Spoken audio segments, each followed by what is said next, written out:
Welcome back to You Heard It Here with Dr. Gary.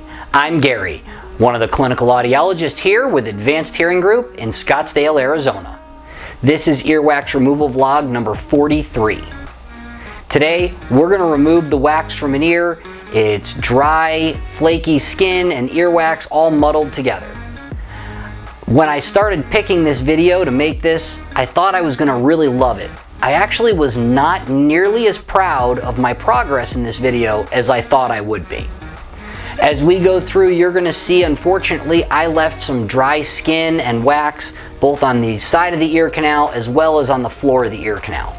Now, we met the patient's goal. We got their ear unplugged and they were definitely hearing better.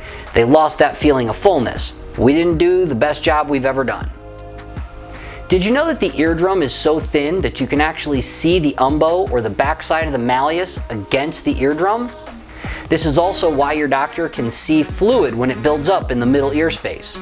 The eardrum is actually only 3 layers of skin thick.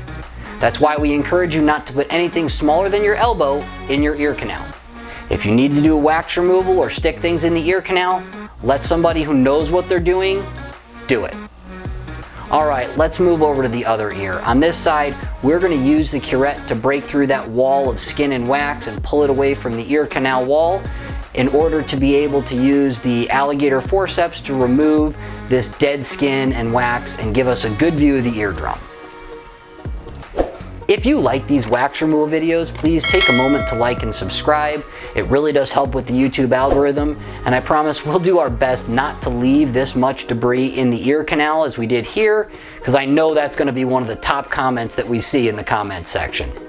Also, if there are any other video topics that you'd like to see besides wax removals associated with ears, audiology, or really anything to do with hearing healthcare in general, please leave a comment. I'd love to get some feedback on different ideas we can use for different video topics.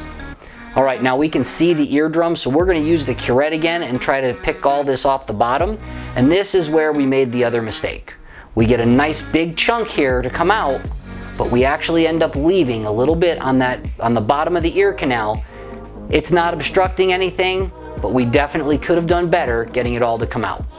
This has been You Heard It Here with Dr. Gary. Thank you for watching. I'll see you in the next video.